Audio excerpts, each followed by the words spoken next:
نحمدہ و نصلی علی رسولہ الکریم اما بعد فاعوذ باللہ من الشیطان الرجیم بسم اللہ الرحمن الرحیم رب اشرح لی صدری ویسر لی امری واحلل عقدۃ من لسانی یفقہوا قولی یسر ولا تعسر وتمم بالخیر رب زدنی علما رب زدنی علما رب زدنی علما اللہم فقہنا فی الدین اللہم انفعنا بما علمتنا وعلمنا ما ینفعنا وزدنا علما آمین یا رب العالمین۔ آج ہمارا 29 پارہ اسٹارٹ ہو رہا ہے۔ اس پارے میں ٹوٹل 11 صورتیں ہیں اور اس میں سب سے پہلے سورہ ملک ہے۔ سورہ ملک کے اندر ہے توحید کا بیان، جہنم میں داخل ہونے والے اور دروغہ جہنم کے درمیان مکالمہ، اللہ تعالیٰ کے سوا کوئی ایک قطرہ بھی پانی نہیں دے سکتا سوائے اللہ رب العزت کے۔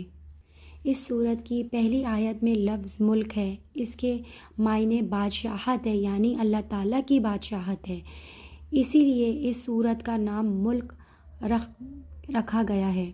صورت ملک کی فضیلت یہ ہے کہ یہ عذاب قبر سے نجات دلانے والی ہے، اور حضرت ابن عباس سے روایت ہے کہ رسول اللہ صلی اللہ علیہ وآلہ وسلم نے فرمایا کہ میرا دل چاہتا ہے کہ سورہ ملک ہر مومن کے دل میں ہو، اور حضرت ابو ہریرہ سے روایت ہے کہ رسول اللہ صلی اللہ علیہ وآلہ وسلم نے فرمایا کہ کتاب اللہ میں ایک ایسی صورت ہے جس کی آیتیں تو صرف 30 ہیں، قیامت کے روز یہ ایک شخص کی سفارش کرے گی یہاں کہ اس کو جہنم سے نکال کر جنت میں داخل کر دے گی، اور وہ صورت تبارک ہے۔ اور ایک اور حدیث میں ہے کہ رسول اللہ صلی اللہ علیہ وآلہ وسلم نے فرمایا یہ صورت عذاب کو روکنے والی اور عذاب سے نجات دلانے والی ہے، یہ اپنے پڑھنے والوں کو عذاب قبر سے بچا لے گی۔ سورہ ملک کی آیت نمبر 1 میں ہے اللہ تعالیٰ کی صفات۔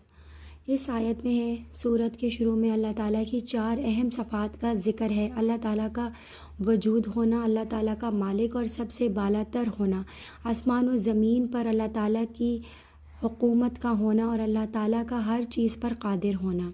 موت و حیات کی پیدائش کا مقصد آیت نمبر 2 میں ہے۔ موت و حیات کو پیدا کرنے کا بنیادی مقصد اللہ کی آزمائش ہے کہ دنیا میں کون اچھے اعمال کرتا ہے۔ اللہ تعالیٰ نے فرمایا کہ کون زیادہ اچھے اعمال کرتا ہے۔ اس سے معلوم ہوا کہ قیامت کے دن اعمال کو گنا نہیں جائے گا بلکہ وزن کیا جائے گا۔ موت کا پہلا ذکر فرمایا، حیات کے بعد میں اس کا ارشاد ہے انسان کی دنیاوی زندگی بالکل مختصر ہے اور موت کا واقعہ ہونا یقینی ہے اور بالکل قریب ہے، اسی لیے ہمیں چاہیے کہ گناہوں سے بچیں اور اللہ تعالیٰ اور اس کے رسول صلی اللہ علیہ وآلہ وسلم کی رضا والے کام کریں، انشاءاللہ آمین۔ تقلید واجب ہے۔ آیت نمبر 10 میں ہے وہ لوگ کہیں گے کہ کاش ہم کسی کی بات سن لیتے یا خود ہی عقل سے کام لے لیتے تو آج جہنم میں داخل نہ ہوتے۔ وہاں اپنے گناہ کا اعتراض کریں گے تو اللہ تعالیٰ کی طرف سے جواب ہوگا کہ اہل جہنم دفع ہو جاؤ۔ اس آیت سے تقلید کا ثبوت ہو رہا ہے، اس لیے تقلید کرنا واجب ہے۔ تقلید کے بغیر انسان کبھی بھی شریعت پر عمل نہیں کر سکتا، عمل کرنا تو دور کی بات ہے، تقلید کے بغیر انسان کو عمل مل ہی نہیں سکتا۔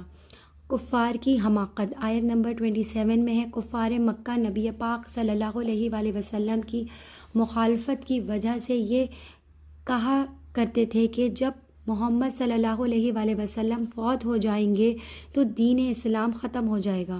وہ نبی پاک صلی اللہ علیہ وآلہ وسلم کی موت کا انتظار کرتے تھے۔ یہاں انہیں بتایا جا رہا ہے کہ یہ تمہاری حماقت ہے۔ نبی پاک صلی اللہ علیہ وآلہ وسلم اور صحابہ اکرام رضی اللہ تعالیٰ عنہ کو اللہ تعالیٰ وفات دے دیا یا ان پر رحم فرما کر فتح عطا فرمائے، تمہیں دونوں صورتوں میں کوئی نفع نہیں ہوگا بلکہ تمہیں تو ہر حال میں عذاب کا سامنا کرنا ہی پڑے گا۔ اعوذ باللہ من الشیطان الرجیم بسم اللہ الرحمن الرحیم۔ سورہ قلم مکہ میں نازل ہوئی اور اس کی 52 آیتیں ہیں اور 2 رکوع ہیں۔ اس آیت میں نمبر 1 باغ والوں کا واقعہ کہ جن کا باغ غرباء و مسکین کے حقوق کی ادائیگی نہ کرنے کے نتیجے میں باغ آگ کے نذر ہو گیا۔ نمبر 2 نبی کریم صلی اللہ علیہ وآلہ وسلم کے اخلاق عالی کا بیان ہے۔ اس صورت میں قلم کا ذکر ہے جس کی اللہ تعالیٰ نے قسم کھائی ہے، اسی مناسبت سے اس صورت کا نام قلم رکھ دیا گیا ہے۔ علماء نے فرمایا ہے کہ قرآن کریم میں اللہ تعالیٰ جس چیز کی قسم کھاتے ہیں وہ مضمون قسم پر ایک شہادت ہوتی ہے۔ یہاں وما یسترون لفظ سے دنیا کی تاریخ میں جو کچھ لکھا گیا ہے اور لکھا جا رہا ہے اس کو بطور شہادت پیش کیا ہے کہ دنیا کی تاریخ کو دیکھو، ایسے اعلیٰ اخلاق و اعمال والے کہیں مجنوں ہوتے ہیں، وہ تو دوسروں کی عقل درست کرنے والے ہوتے ہیں۔ نمبر 1 اور آیت نمبر 2 میں ہے مشرقین کی تردید۔ مشرقین مکہ نبی پاک صلی اللہ علیہ وآلہ وسلم کو مجنون کہا کرتے تھے۔ اللہ تعالیٰ قلم کی قسم کھا کر فرما رہے ہیں کہ اے میرے پیغمبر آپ مجنون نہیں ہیں۔ پھر آگے آپ صلی اللہ علیہ وآلہ وسلم کی صفت بیان فرمائی کہ آپ اخلاق اعلیٰ مرتبے پر فائز ہیں۔ بنانے دین کا ذکر آیت نمبر 10 اور آیت نمبر 11 میں ہے۔ یہ عام کفار کے بارے میں بھی ہے اور بطور خاص ولید بن مغیرہ کے بارے میں ہے۔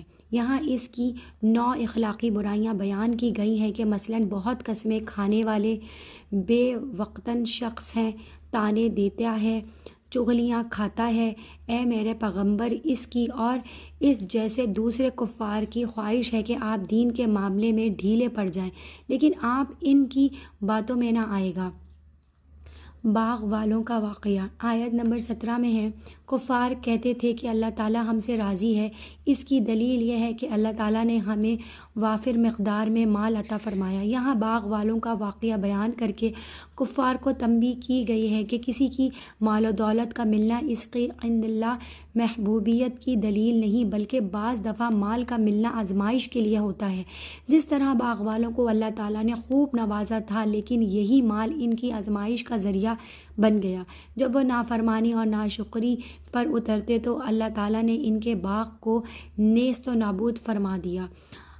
حضرت پاک صلی اللہ علیہ وآلہ وسلم کی حفاظت آیت نمبر 51 میں اس آیت میں ہے کہ اللہ تعالیٰ فرماتے ہیں کہ ان کافروں کو جب نصیحت کی جا رہی ہوتی ہے تو یہ نبی پاک صلی اللہ علیہ وآلہ وسلم کو ایسے گھور کر دیکھتے ہیں جیسے اپنی آنکھوں سے پھسلا دیں گے، راہ حق سے ہٹا دیں گے۔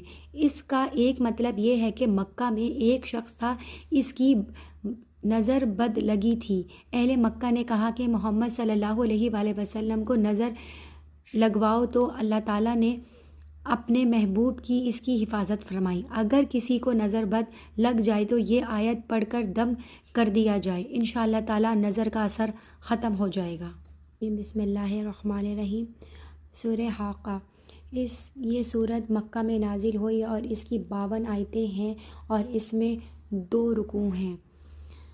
مختلف قوموں کے عذاب میں گرفتار کیے جانے کا بیان ہے۔ اس میں قیامت کے وقوع کا بیان اور اچھے لوگوں کے جنت میں داخل ہونے اور بروں کے جہنم میں جانے کا بیان اور اسباب کا تذکرہ ہے۔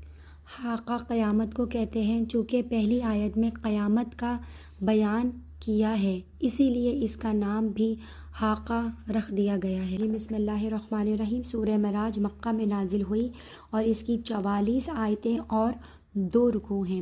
سورہ معراج میں قیامت کے وقوع کا انداز، انسانوں کے بعض صفات کا بیان، جنتیوں کے صفات کا بیان ہے اور معراج کے معنی چڑھانے کے راستے کے ہیں۔ یہ تیسری آیت میں موجود ہے، اسی وجہ سے اس سورت کا نام معراج رکھا گیا ہے۔ بسم اللہ الرحمن الرحیم۔ سورہ معراج کے معنی چڑھنے کے راستے کے ہیں، یہ تیسری آیت میں موجود ہے، اسی وجہ سے اس سورت کا نام معراج رکھا گیا ہے۔ آیت نمبر 1، آیت نمبر 2 اور آیت نمبر 3 میں ہے اللہ تعالیٰ سے عذاب نہیں مانگنا چاہیے۔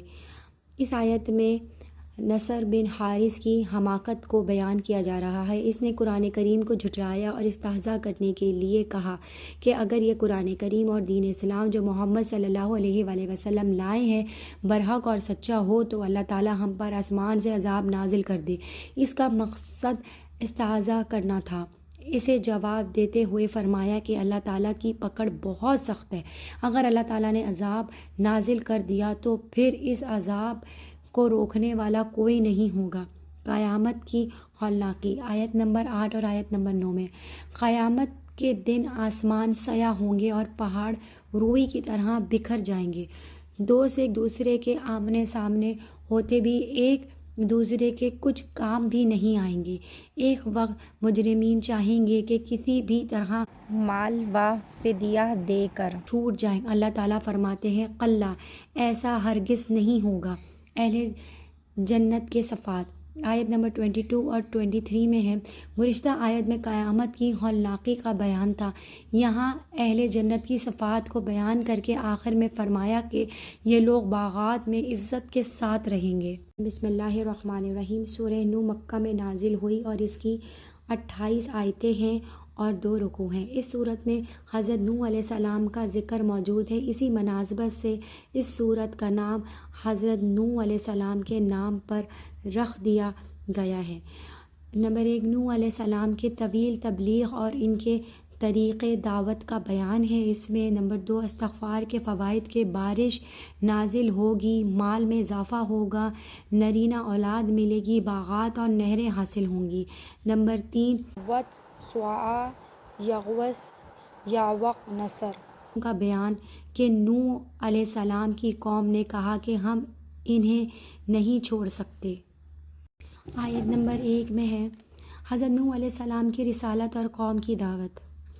اس آیت میں حضرت نوح علیہ السلام اپنی قوم کو 950 سال تک مسلسل اللہ تعالیٰ کی توحید کی دعوت دیتے رہے، لیکن چند ایک افراد کے علاوہ باقی قوم حضرت نوح علیہ السلام پر ایمان نہ لائی۔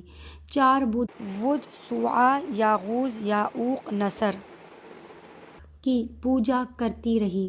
بالآخر حضرت نوح علیہ السلام نے اللہ تعالیٰ سے دعا مانگی کہ اے میرے پروردگار، ان کفار میں سے کسی کو بھی روئے زمین پر باقی نہ رکھ۔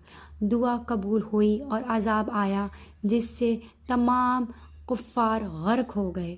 آیت نمبر 4 میں ہے کہ اس کا بیان ہے کہ آگے نوح علیہ السلام کا اپنی قوم کی اصلاح و ایمان کے لیے مسلسل مختلف قسم کی کوششیں میں لگے رہنے کا اور قوم کی طرف سے ان کی مخالفت کو تکذیب کا بیان تفصیل سے آیا ہے، اور آخر میں مایوس ہو کر بددعا کرنے اور پوری قوم کے عذاب غرق میں مبتلا ہونے کا بیان ہے۔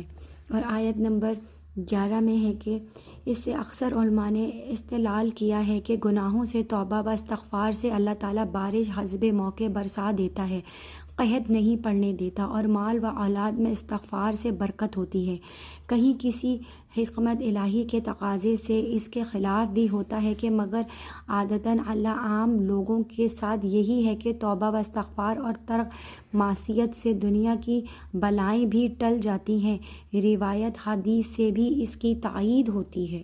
آیت نمبر 24 میں ہے کہ ان ظالموں کی گمراہی اور بڑھا دی جائے۔ یہاں یہ شبہ نہ کیا جائے کہ انبیاء علیہ السلام کا فرض مذہبی قوم کو ہدایت کرنے کا ہے۔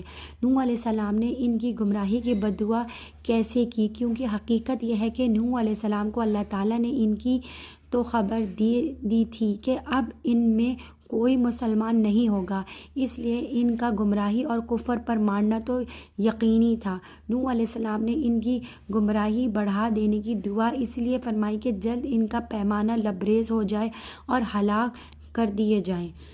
آیت نمبر 25 میں ہے کہ عذاب قبر سے ثابت ہے کہ اس آیت سے معلوم ہوا کہ عالم برزخ قبر میں رہنے کے زمانے میں بھی مردوں پر عذاب ہوگا۔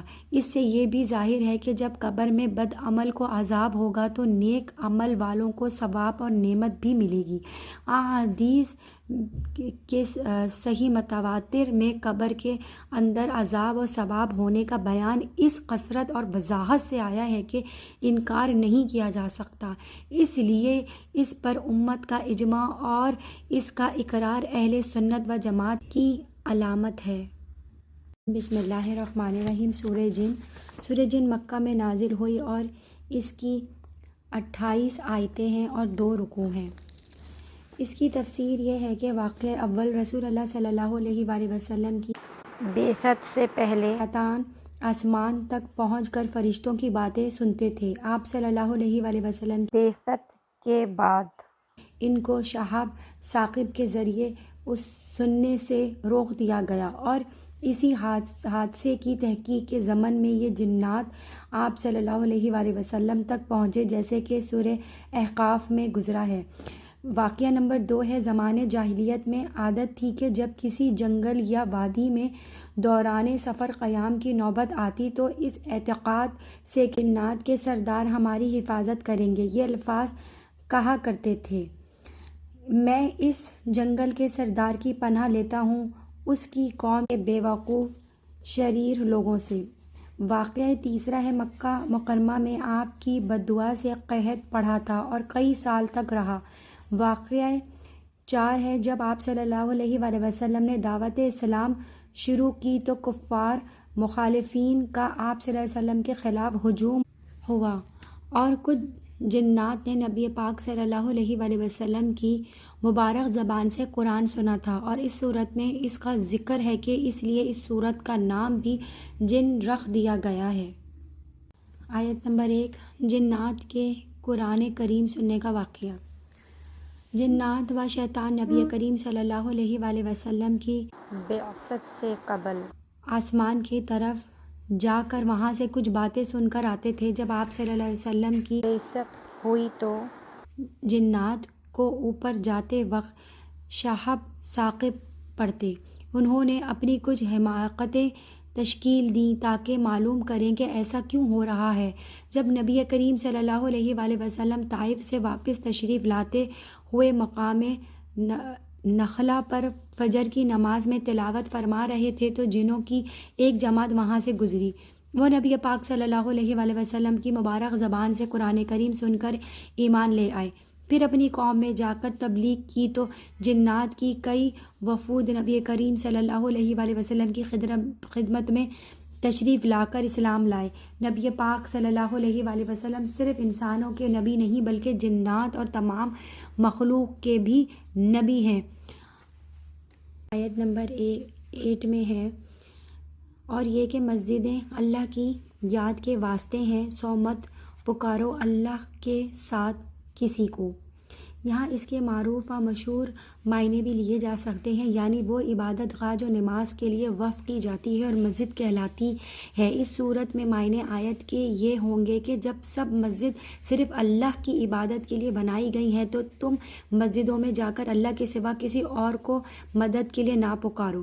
جس طرح یہود و نصارہ اپنی عبادت شرک کا ارتکاب کرتے ہیں، حاصل اس کا مسجد کو عقیدہ فاسد اور اعمال باطل سے پاک رکھنا ہے۔ نمبر 25 میں ہے، ان آیتوں میں سے پہلی آیت میں تو اللہ تعالیٰ نے اپنے رسول صلی اللہ علیہ وسلم کو یہ حکم فرمایا کہ آپ ان منکرین سے جو آپ کو قیامت کا معین وقت بتانے پر مجبور کرتے ہیں اور اصرار کرتے ہیں، یہ فرما دیجئے کہ قیامت کا آنا اور وہاں جزا اور سزا کا ہونا تو یقینی ہے، لیکن اس کے واقع ہونے کی صحیح تاریخ اور وقت تو اللہ تعالیٰ نے کسی کو نہیں بتلایا، اس لیے میں نہیں جانتا کہ وہ روز قیامت قریب آ چکا ہے یا میرا رب اس کے لیے کوئی دور کی مدت مقرر کر دے گا۔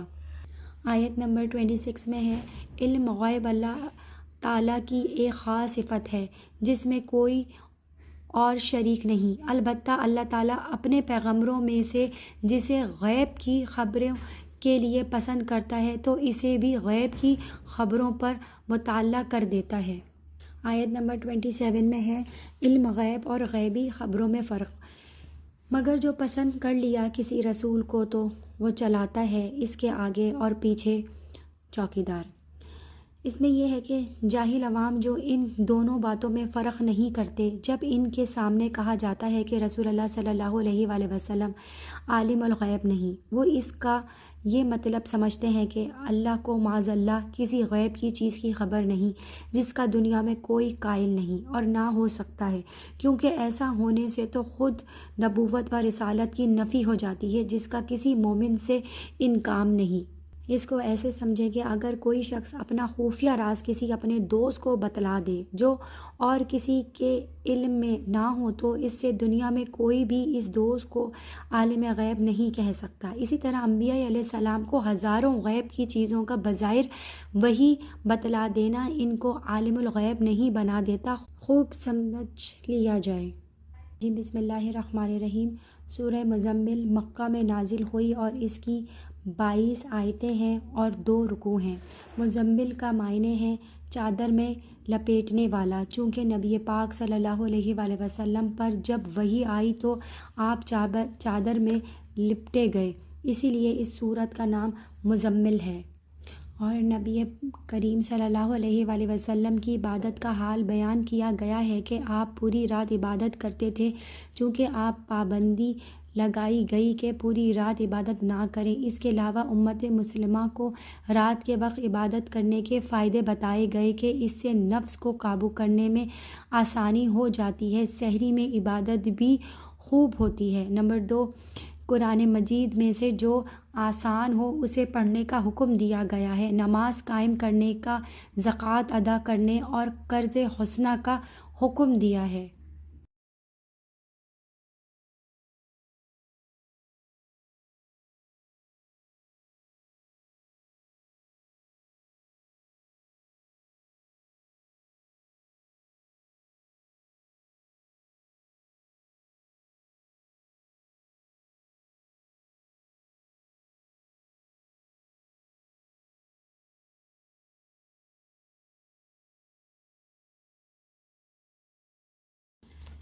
آیت نمبر 1 میں ہے نبی پاک کو مزمل کہنے کی وجہ۔ اس آیت میں ہے جب نبی کریم صلی اللہ علیہ وآلہ وسلم پر پہلی وحی اتری اور آپ کے کاندھوں پر نبوت کا عظیم ذمہ داری ڈالی جا رہی تھی تو آپ صلی اللہ علیہ وآلہ وسلم کو سردی لگنے لگی۔ آپ اپنی اہلیہ حضرت خدیجہ رضی اللہ تعالیٰ عنہ کے پاس تشریف لائے اور فرمایا مجھے چادر لپیٹ دو۔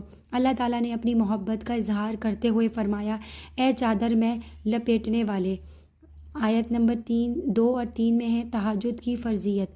اس آیت میں ہے شروع میں نبی پاک صلی اللہ علیہ وآلہ وسلم اور آپ کے اصحاب پہ تہجد کی نماز فرض قرار دی گئی تھی کہ رات کے تہائی حصے میں نماز تہجد ادا کریں۔ تہجد پڑھنے کے بہت فوائد ہیں۔ رات کے وقت بالکل سناٹا ہوتا ہے، مخلوق کو اپنے خالق سے راز و نیاز کا صحیح موقع مل جاتا ہے۔ رات کے آخری حصے میں اللہ تعالیٰ دعا کو قبول فرما لیتے ہیں۔ تہجد کی فرضیت منسوخ ہے۔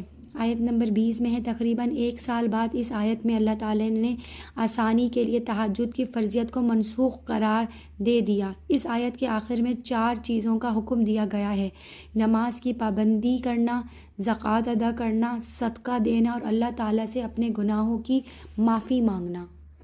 حدیث میں ہے کہ رسول اللہ صلی اللہ علیہ وآلہ وسلم نے صحابہ کرام سے سوال کیا کہ تم میں ایسا کون ہے جو اپنے وارث کے مال سے بنسبت اپنے مال کی زیادہ محبت رکھتا ہو؟ صحابہ کرام نے عرض کیا کہ ہم میں کوئی بھی ایسا نہیں جو اپنے وارث کے مال کی محبت خود اپنے مال سے زیادہ رکھے۔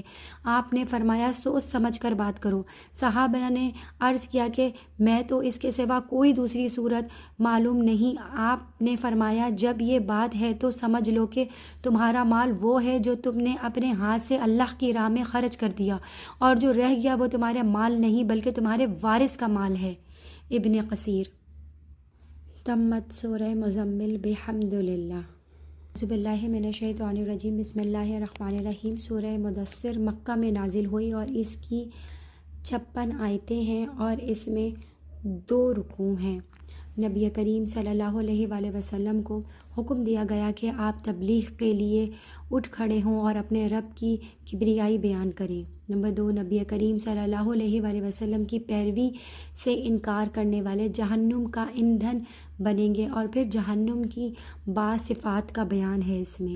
نمبر 3، جنتیوں اور جہنمیوں کا مکالمہ اور جہنم میں داخل ہونے کے اسباب کا بیان کہ ہم نمازی نہیں تھے، مسکین کو کھانا نہیں کھلاتے تھے، ہم گپ ہنکا کرتے تھے اور قیامت کو جھٹلاتے تھے۔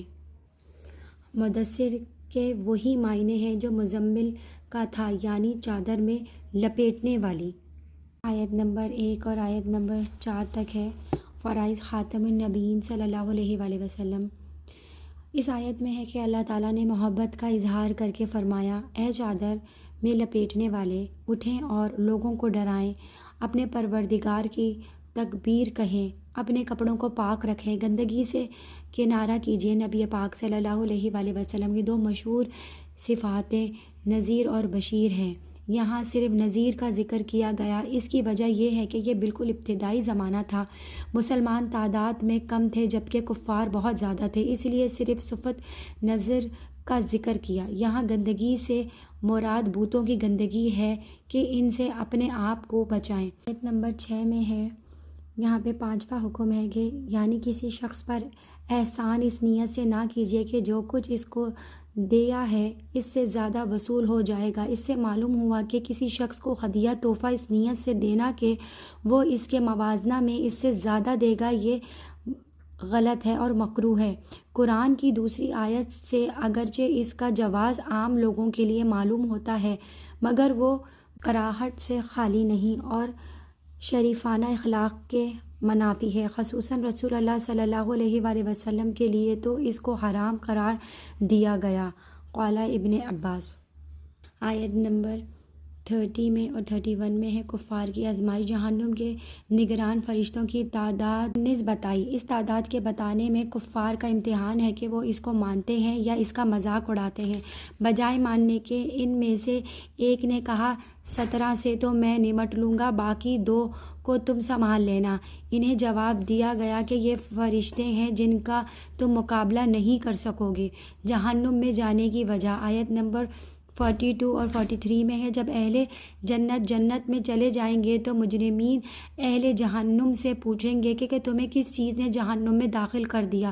تو وہ کہیں گے ہم نماز نہیں پڑھتے تھے، مسکین کو جس کا حق واجب تھا کھانا نہیں کھلاتے تھے، بیہودہ مجلس میں دین کو باطل کرنے کے لیے جایا کرتے تھے اور قیامت کو جھٹلاتے تھے۔ بسم اللہ الرحمن الرحیم۔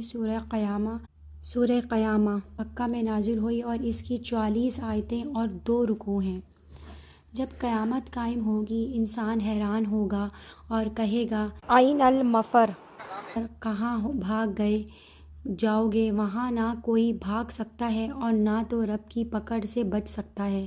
نمبر 2، جب نبی کریم صلی اللہ علیہ وآلہ وسلم پر وحی نازل ہوتی تو آپ جلدی جلدی پڑھتے کہ کہیں بھول نہ جاؤں۔ اللہ نے فرمایا اے نبی کریم صلی اللہ علیہ وآلہ وسلم، آپ جلدی نہ کریں بلکہ غور سے سنیں، پڑھانا ہماری ذمہ داری ہے۔ نمبر 3، قیامت کے دن بہت سے چہرے تازہ ہوں گے اور اپنے رب کو دیکھ رہے ہوں گے اور بہت سے چہرے شرمندہ ہوں گے۔ سورت کے شروع میں اللہ تعالیٰ نے قیامت کے دن کی قسم کھائی ہے، اسی وجہ سے اس سورت کا نام قیامہ رکھ دیا گیا ہے۔ آیت نمبر 1 اور آیت نمبر 2 میں ہے، یہاں اللہ تعالیٰ نے 2 چیزیں قیامت اور نفس لوامہ کی قسم کھا کر فرمایا کہ ہم انسان کو دوبارہ لازمی زندہ کریں گے۔ انسان کا یہ سمجھ لینا کہ ہم اس کی ہڈیوں کو زندہ نہیں کر سکیں گے، یہ لفظ اس کی غلط فہمی ہے۔ ہڈیوں کو جمع کرنا تو آسان ہے نسبتاً انگلیوں کے پوروں کو جمع کرنے کے، ہم تو پوروں کو جمع کرنے پر بھی قادر ہیں۔ نفس لوامہ انسان کی طبیعت میں ایک ایسا مادے کو کہتے ہیں جو انسان کو برائی پر ملامت کرتا رہتا ہے۔ حفاظت قرآن۔ آیت نمبر 16 اور آیت نمبر 17 میں ہے، قرآن کریم کے الفاظ و معنی محفوظ ہیں اور محفوظ رہیں گے۔ نبی پاک صلی اللہ علیہ وآلہ وسلم حضرت جبرائیل علیہ السلام کے پڑھنے کے ساتھ ساتھ جلدی جلدی پڑھنے لگ جاتے تھے۔ اللہ تعالیٰ فرما رہے ہیں کہ میرے نبی قرآن کو یاد کرنے کے لیے جلدی جلدی اپنی زبان مبارک کو نہ ہلایا کریں، اس کو پڑھنا اور یاد کروانا ہماری ذمہ داری ہے۔ پھر اگلی آیت میں اہل جنت کا تذکرہ فرمایا کہ قیامت کے دن ان کے چہرے تر و تازہ ہوں گے اور وہ اپنے رب کے دیدار بھی کریں گے۔ اللہ تعالیٰ ہمیں بھی دیدار کرنے والوں میں شامل فرمائے، آمین ثم آمین۔ آیت نمبر 37 میں ہے، یہاں اللہ تعالیٰ انسانی تخلیق کے مراحل بیان فرما رہے ہیں۔ انسان کو اس پر غور کرنا چاہیے اور اپنی اوقات کو نہیں بھولنا چاہیے۔ انسان کی ایک ناپاک قطرے سے تخلیق ہوئی ہے تو پھر اکڑ کس بات کی؟ بسم اللہ الرحمن الرحیم۔ سورہ دحر مکہ میں نازل ہوئی اور اس کی 31 آیتیں ہیں اور 2 رکوع ہیں۔ دحر زمانے کو کہتے ہیں، پہلی آیت میں یہ لفظ موجود ہے، اسی مناسبت سے اس سورت کا نام دحر رکھ دیا گیا ہے۔ اس سورت میں انسانوں پر ایک ایسے بھی دور آیا ہے کہ جب وہ کچھ بھی نہ تھا، پھر اللہ عدم سے وجود بخشا۔ اس کا اور دوسرا ہے کہ جنتیوں اور جہنمیوں کا بیان ہے۔ نمبر 3، نبی کریم صلی اللہ علیہ وآلہ وسلم کو آنے والی اذیتوں پر صبر کی تلقین کی گئی اور صبح و شام رب کے ذکر و فکر میں مشغول رہنے کا حکم دیا گیا ہے۔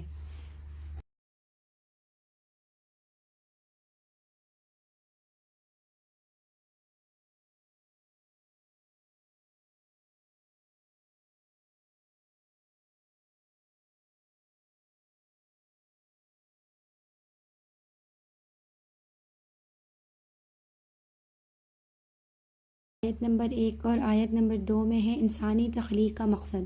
انسان کی حیثیت اتنی ہے کہ ایک وقت وہ قابل ذکر ہی نہیں تھا، پھر اللہ تعالیٰ نے ہی اس قابل ذکر بنایا، یعنی پیدا کیا۔ انسان کو اللہ تعالیٰ نے سننے کے لیے کان، دیکھنے کے لیے آنکھیں دیں اور راستہ دکھایا۔ انسان کی تخلیق کا مقصد یہ ہے کہ ہم اسے آزمانا چاہتے ہیں کہ ہمارا شکر گزار بنتا ہے یا ناشکری کرتا ہے۔ پھر آگے اللہ تعالیٰ نے اہل جنت کے لیے جنت کی نعمتوں کا ذکر کیا ہے۔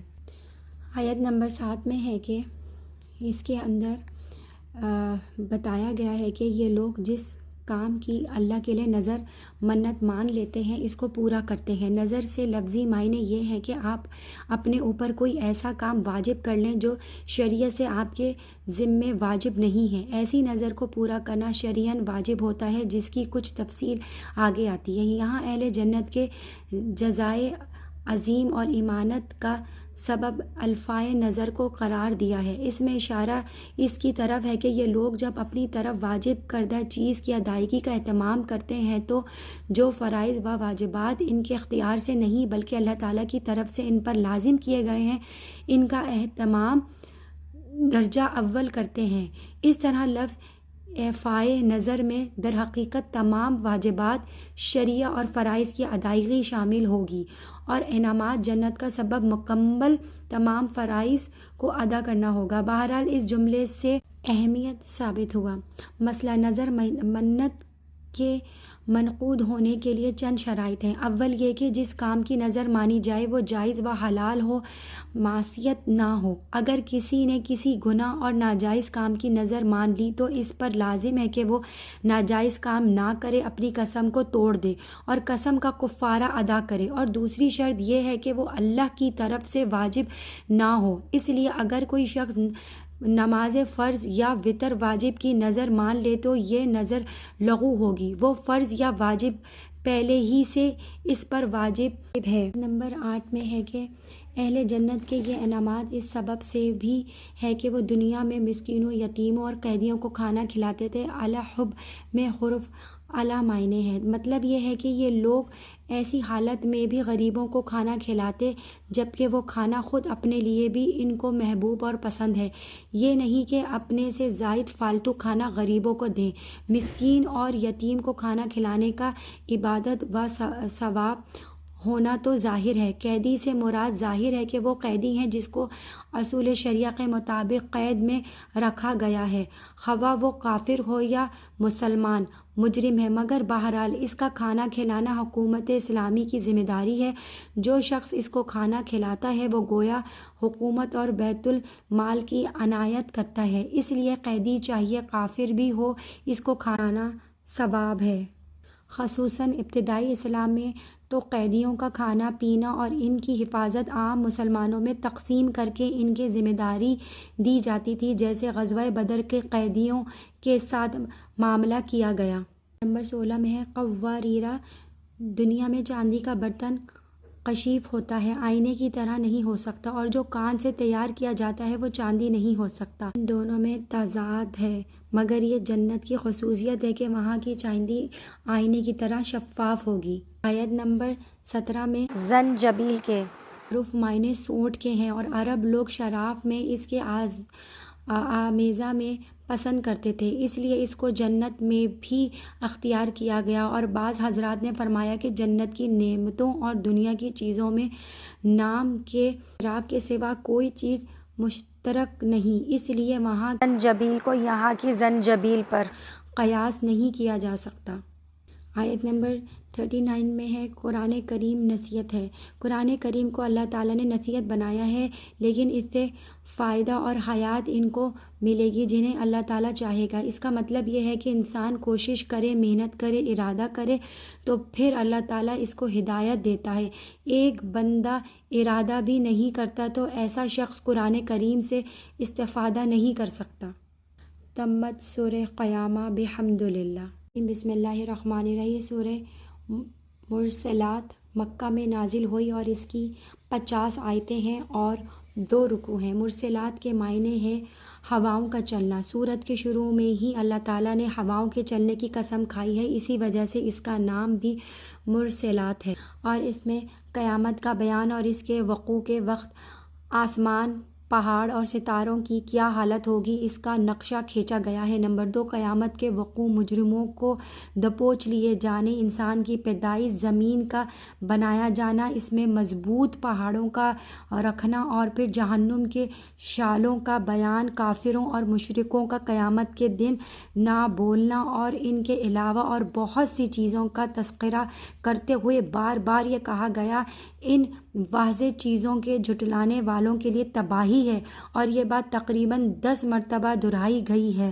اور آخر میں کہا گیا کہ اگر تم ان باتوں پر ایمان نہیں رکھتے تو پھر کس بات پر ایمان لاؤ گے؟ نمبر 1، آیت نمبر 2 اور آیت نمبر 3 میں ہے ہواؤں اور فرشتوں کی قسم۔ یہاں اللہ رب العزت نے 5 قسمیں کھائی ہیں۔ قسم ہے کہ ان ہواؤں کی جو مسلسل چلائی جاتی ہے، قسم ہے کہ ان ہواؤں کی جو آندھیوں کی طرح چلتی ہیں، قسم ہے ان ہواؤں کی جو بادلوں کی طرح اڑ کر منشتر کر دیتی ہیں اور بعد میں بادل ختم ہو جاتے ہیں، قسم ہے ان فرشتوں کی جو وحی لا کر حق اور باطل کو الگ کر دیتے ہیں، قسم ہے ان فرشتوں کی جو وحی کے ذریعے ذکر یعنی نصیحت لاتے ہیں، یا تو اس وجہ سے کہ بندہ ڈر جائے اور توبہ کر لے، اور یا اس وجہ سے کہ اگر توبہ نہیں کرتا تو اس کو ڈرا کہ تم جہنم میں جاؤ گے۔ قرآنی اسلوب کے مطابق جب اللہ تعالیٰ کسی چیز کی قسم کھاتا ہے تو یہ دلیل ہوتی ہے بعد میں مذکور چیزوں پر، یہاں وہ قیامت کے دن کا وقوع ہے، مطلب یہ کہ قیامت کا تم سے وعدہ کیا گیا ہے تو وہ ضرور واقع ہوگی۔ آیت نمبر 25 میں ہے کہ اللہ تعالیٰ یہاں پہ فرما رہے ہیں کہ یعنی ہم نے زمین کو قفات بنایا ہے، زندہ اور مردہ انسانوں کے لیے قفات۔ قفت سے مشتق ہے جس کے معنی ملانے اور جمع کرنے کے ہیں۔ قفات وہ چیز جو بہت سی چیزوں کو اپنے اندر جمع کر لے۔ زمین کو حق تعالیٰ نے ایسا بنایا ہے کہ زندہ انسان اس کی پیٹھ پر سوار ہے اور مردہ سب اس کے پیٹ میں جمع ہے۔ آیت نمبر 32 سے مراد یہ ہے کہ جہنم کی آگ سے اتنے بڑے بڑے شرارے اٹھیں گے کہ جو ایک مستقل محل عالیشان کے برابر ہوں گے، پھر وہ مستغفر ہو کر چھوٹے چھوٹے ٹکڑوں میں تقسیم ہوں گے۔ وہ ٹکڑے زرد اونٹوں کے برابر ہوں گے، اور بعض حضرات نے اس جگہ سفر کا ترجمہ سیاہ کیا ہے کیونکہ زرد اونٹ کی زردی سیاہ مائل ہوتی ہے۔ آیت نمبر 35 میں ہے، اس آیت میں ہے کہ اس دن میں کوئی بول نہ سکے گا اور نہ کسی کو اپنے کیے ہوئے عمل کا عذر پیش کرنے کی اجازت ہوگی، اور دوسری آیت میں قرآن میں جو کفار کا بولنا اور عذر پیش کرنا مذکور ہے وہ اس کے منافی نہیں، کیونکہ محشر میں مختلف مواقف اور مقامات آئیں گے، کسی مقام پر کلام اور عذر پیش کرنا ممنوع ہوگا، کسی میں اجازت ہوگی۔ آیت نمبر 48 میں ہے کہ یہاں اکثر مفسرین کے نزدیک رکوع سے مراد اس کے لغو معنی یعنی جھکنا اور اطاعت کرنا ہے۔ مطلب یہ ہے کہ جب دنیا میں ان کو احکام الہی کی اطاعت کے لیے کہا جاتا تو یہ اطاعت نہ کرتے تھے، اور بعض حضرات نے رکوع کے اصطلاحی معنی بھی مراد لیے ہیں، اور مطلب آیت کا یہ ہے کہ جب ان کو نماز کی طرف بلایا جاتا تھا تو یہ نماز نہ پڑھتے تھے۔ رکوع بول کر پوری نماز مراد لی گئی ہے۔ آیت نمبر 50 میں ہے، جب یہ لوگ قرآن جیسی عجیب و غریب بلیغ اور رحمتوں سے پر واضح دلیل کی کتاب پر ایمان نہ لائیں تو اس کے بعد اب کس بات پر ایمان لائیں گے؟ مراد ان کے ایمان کے مایوسی کا اظہار ہے۔ حدیث میں ہے کہ جب تلاوت کرنے والے اس آیت پر پہنچے تو اس کو کہنا چاہیے آمنا باللہ، یعنی ہم اللہ پر ایمان لے آئے۔ نماز سے خارج میں اور نوافل میں یہ لفظ کہنا چاہیے، مگر فرائض میں اور سنن میں اس زیادتی سے اعتراض کرنا اور روایت حدیث سے ثابت ہے، اس لیے اس میں نہ کہا جائے۔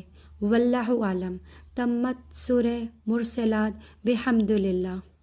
آخر الدعوانا والحمد للہ رب العالمین۔